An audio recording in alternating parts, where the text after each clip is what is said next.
Let's go live to London now to see the preparations. This is Buckingham Palace.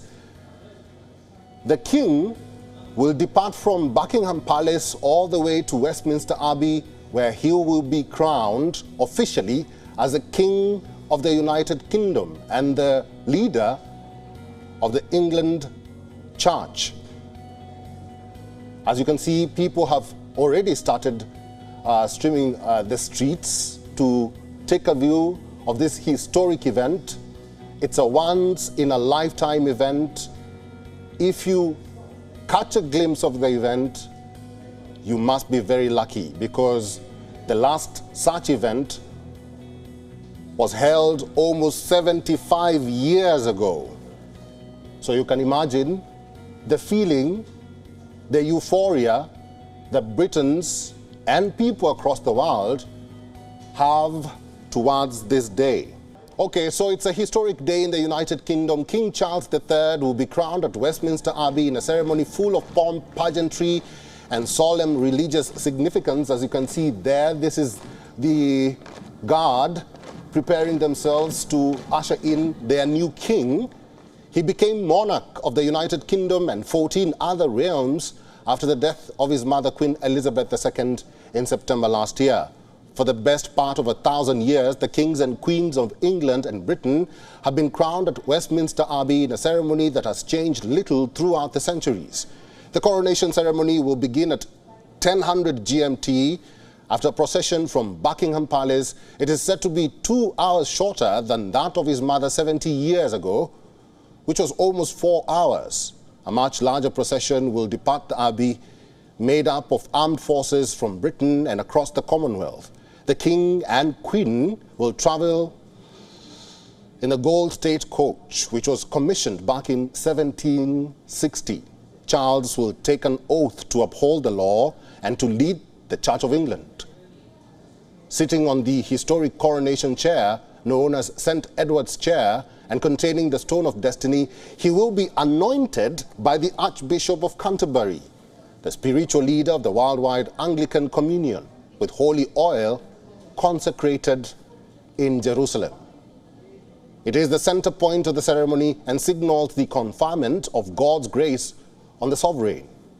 A new screen will provide absolute privacy during that moment. It was also held in 1953 at the coronation ceremony of the late Queen. Charles will also be presented with various hugely ornate golden orbs, scepters, swords, and a ring. Some people are comparing King Charles' coronation with that of his grandfather, King George V. Among them, apparently, he will be wearing what King George wore. That's the robe that he wore. They all form part of the crown jewels and variously symbolize the monarch's power, authority, and duties, and the power of God. The Archbishop will then place the heavy St. Edward's crown used in coronations for the last 350 years on his head. Charles will then leave the Abbey wearing a different crown, the imperial state crown, and then he will be called King Charles and Queen Camilla. The public will be invited to swear allegiance to the monarch and to his heirs and successors. Charles will wear robes of crimson and purple silk velvet at his coronation.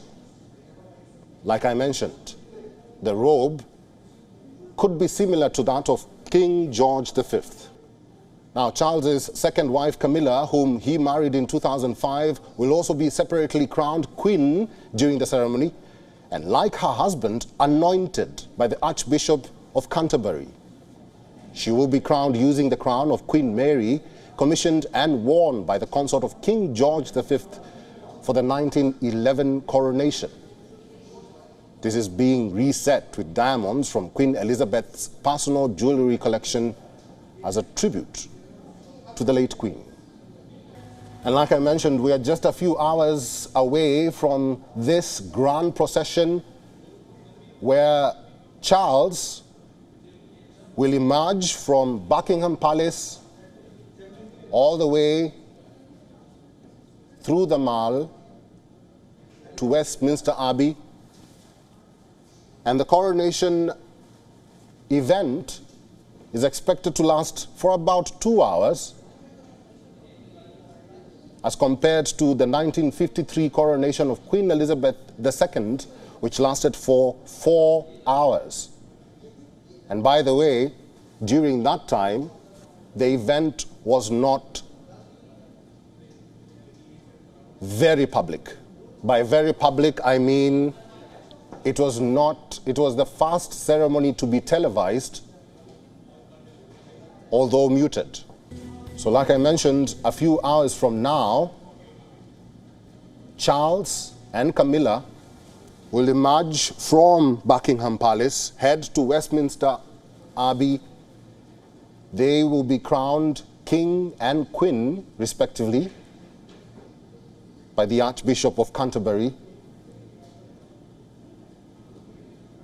Britons are enthusiastic about this whole event because most of them did not get to see the coronation of 1953, me included. So this is a lifetime event for very many people across the world, especially those who follow the monarchy and what it holds. Well, helping us understand the coronation ceremony, WION's Molly Gambir spoke to Ian Pelham-Turner. He's a royal photographer as well as a royal commentator. He spoke about the decision by King Charles to allow people of different faiths to take part in the ceremony, as well as the controversy about the high cost of coronation amid a dwindling economy. Watch. You know, the sentiment of why so much money being spent on the coronation ceremony, yes, at a time when the UK is dealing with the cost of living crisis. Yes. How do you view that? I view it as really creating the event for the future. Because basically we earn billions each year from tourism. And so creating an event that even costs 100 million, as we've talked about, it could be going up to 150 million. It's an investment. I want to see Britain at its best. I'm very proud of being British. I'm very proud of knowing all the communities in Britain. I'm very proud of the fact that the reality these days is that Britain needs help, you know, from all the communities around the world, all the countries around the world as well. And I think so something like this that reminds people of the iconic nature of British people as well is very, very important. So for me, I think it's money well spent. The ceremony is going to see a lot of firsts. Yeah.